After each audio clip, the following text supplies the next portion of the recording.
But now let's go ahead and turn over to our local forecast because it is going to feel like it is a planet far, far, far away from the sun today. It is frigidly cold and it is not going to get much better as we go into the afternoon hours. But we're also dealing with the snow-covered roadways that had dealt with a flash freeze overnight last night into the very early morning hours. So even as the plows were getting out, because we just had temperatures falling so fast and so far here over the overnight hours, we're going to be looking at just some very slick roadway conditions across the heartland. So here we're looking at our roadway conditions, and it's pretty much across the board snow covered. A couple of spots in better shape. Mainly it's your major roadways, so 36, 136, highways 2, 34, 218, 149, places like that the plows will have been out in a little bit more of a consistent manner. But for right now, what you need to be concerned with is just the dangerous, and I do mean dangerous, wind chill values. Air temperatures ranging from just above 0 in Kirksville and Macon to almost 5 below in places like Ottumwa, Fairfield, and Centerville. And then it's in those southeast Iowa locations that we are seeing the coldest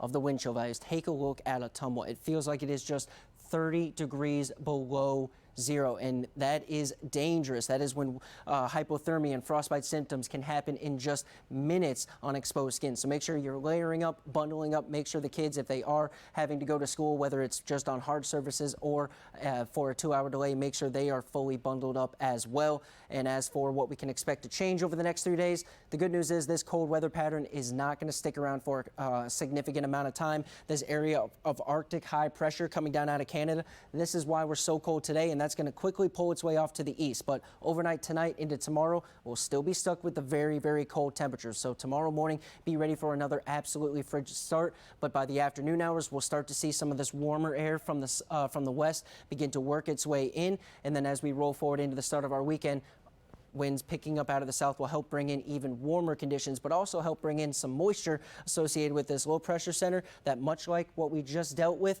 could interact with this falling cold front and help squeeze in some precipitation for Saturday's forecast. Looking at chances mainly, though, in the form of liquid rain with a tiny bit of snow initially on the first part of that system. So here's a look at temperatures and wind chill values dropping down below 0 through these morning hours, and then heading into the afternoon, some of us barely reaching into the single digits. Looks like the warmest of us along Highway 36 looking around 9 degrees for a high temperature today, but throughout the day your wind chill values will still be dropping well below 0. So it cannot be stressed enough. Even as we get into the warmest part of the day, it will not feel all that warm. And then overnight tonight, heading into again below 0, about 5 or so degrees below 0, with wind chill values early dropping to almost 20 or so below 0, but then eventually the winds pick up out of the south, and that should help kind of mitigate a lot of those early morning wind chill value impacts. And then by the afternoon hours on Valentine's Day, we'll look for some relief to begin filtering in as temperatures push back into the 20s, but the real relief